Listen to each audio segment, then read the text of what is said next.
What's up, guys? This is PB. So today I'm gonna do a Witchcrafter deck profile. So first I'm gonna start off from the spells because it's a little complicated. So first we're gonna play 3 Card of Demise.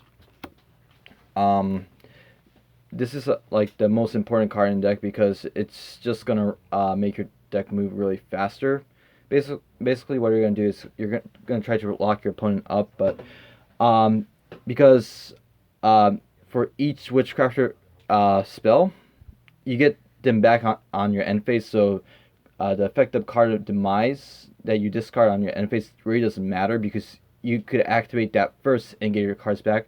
So like it's just a free plus if you just use this. It's really good in the deck. So you play play three Witchcrafter creation. Basically, you can just search any Witchcrafter monster from your deck. On end phase, if you didn't activate this card, it comes back to your hand. So if you activate Card of Demise, yeah, it just comes back to your hand. And like you could just use it for any free discard cost, or you can even search it, and like you could just use the Witchcrafter effects. So it has a lot of synergy with Card of Demise. It's just really good. And one Witchcrafter by street gives you protection. It doesn't get destroyed by battle or card effect once per turn. And you can also use it for a discard effect for the Witchcrafter monsters. Yeah, this is I only play one because it's a little bricky, but you could just send it from your deck with Witchcrafter Smita. So you really don't need to search it. And yeah, it's a really good card. It comes back from your grave. Yeah, you can activate it from your graveyard. And if you just send it, it's really good. Play one Witchcrafter scroll. Each time when your Witchcrafter monster destroys a monster by battle, you draw one card. If it gets if it's in the graveyard, you activate it from the grave if you have a Witchcrafter monster, and you can also use it for the discard cost. It's the same as Buy Street, but like and it helps. It's just extra spells. It's nice. One Witchcraft correlation. Basically, you could just attack twice with a Witchcrafter monster, and also it comes back to your hand on your end phase if you don't activate effects. So, yeah, it's just good with Demise or Into the Void.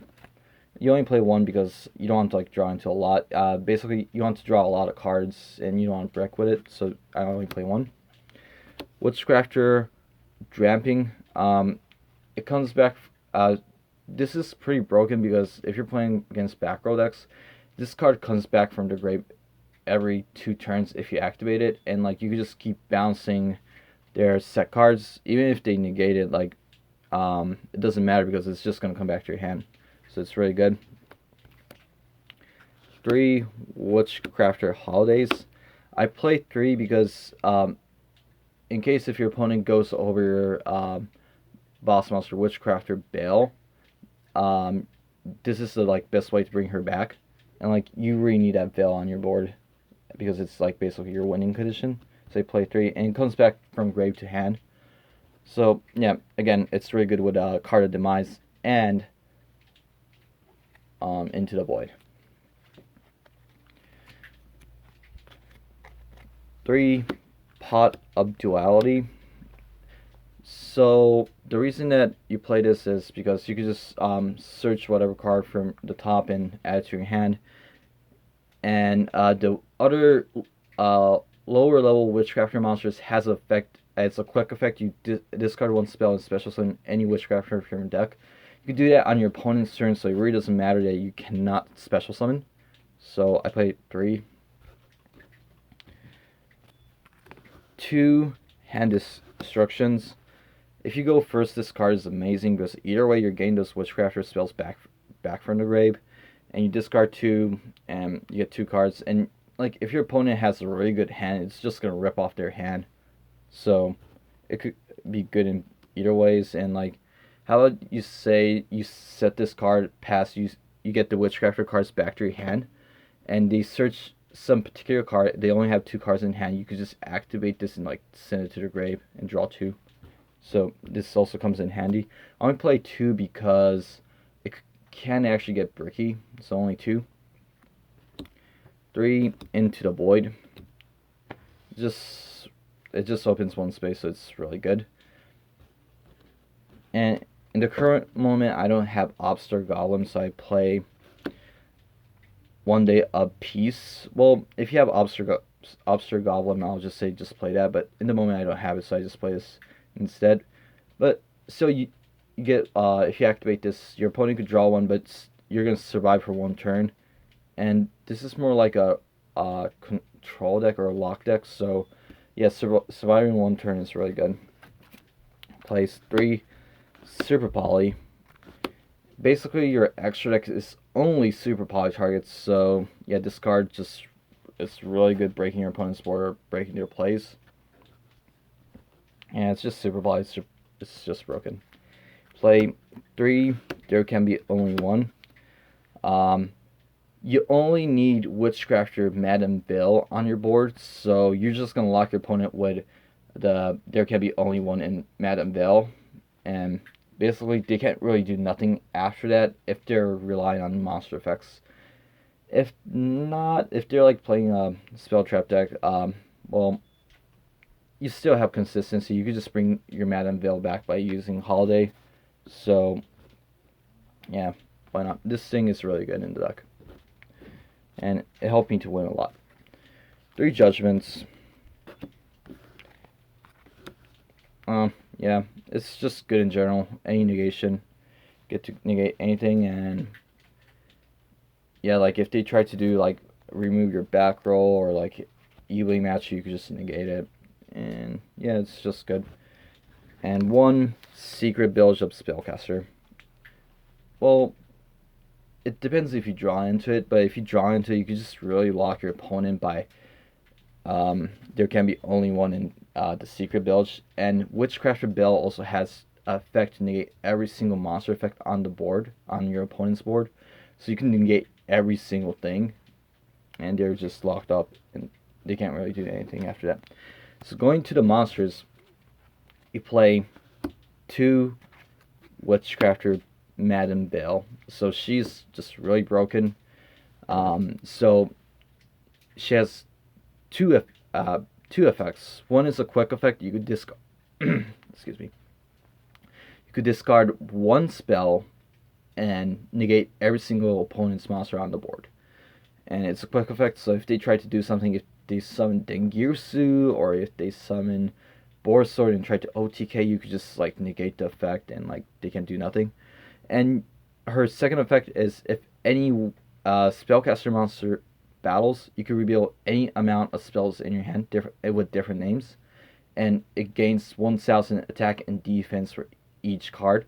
So basically, if you lock your opponent with Veil, and there can be only 1, they can't get their monster effects, and they can't even really attack because she's just going to gain attack for each card that you're going to add back from your grave. And it's really, really good because they can't really do nothing. They're just locked in, like, they just need to pass. And on your turn, you can just switch her to attack and just reveal any amount of spells in your hand, just attack the monster. And if you have Witchcrafter Correlation, you could attack her with twice. And if they have a monster, her attack goes like 7,000, not 7,000, but like max 7,000. Basically, usually it's like 4,000 or something. She's gonna attack twice. She can also go over what was his name again? Forgot his name. It was Aramex, because you could just negate the effect. The hard part is they're gonna shuffle back your Veil, but like it's not gonna be a problem card. So yeah, like it's just really good. And either way, if they shuffle back, you just special summon back from the deck using the other smaller Witchcrafter monsters. So she's good, really good. And she's like really broken. You play 3 Witchcrafter Shemitahs.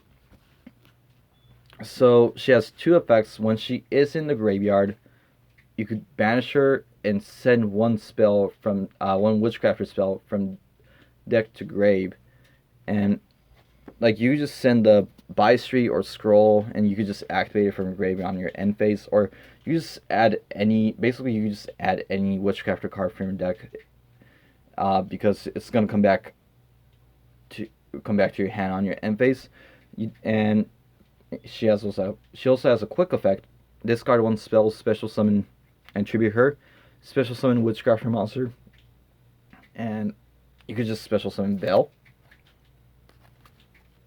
You could do this on your opponent's turn, so you could just activate pot up duality and card demise, and it doesn't matter if you can't special summon the rest of the turn because you're just gonna summon on your opponent's turn. So yeah, she's just a mad plus. Play, and the last three cards, 3 Witchcrafter Potteries. So when she is in the grave, you can banish her and draw one card and discard 1 Witchcrafter card. That either way, the Witchcrafter cards is coming back to your hand, so it doesn't matter. And like if you discard her with hand destruction, like yeah, you can just like draw another card, and it's just like mad draw power. So she's really good, and she also has the same effect that excuse me. If you discard one spell, quick effect, you can discard and tribute. Quick effect, special summon any Witchcrafter monster from deck. So you play these, and you play the Witchcrafter creation. Like basically, you're not gonna there's no way you're not gonna have Witchcrafter Madam Veil on your board because you're definitely gonna draw into those, and this deck really doesn't break out a lot because you just draw a lot. You could ash it, but it doesn't matter because you have a lot of draw cards. So yeah, it's very good. For the extra deck, I'll just say you could just play whatever superpower target in the deck. Play Warlord Furious Dragon and the Plunder Plant Fusion Monsters, Odd Eyes Vortex Dragon, Venom, Mud Dragon, Diplexer Chimera, or even the Salmon Great Fusion Monster. And yeah, that's it. Thank you guys for watching, and have a nice day.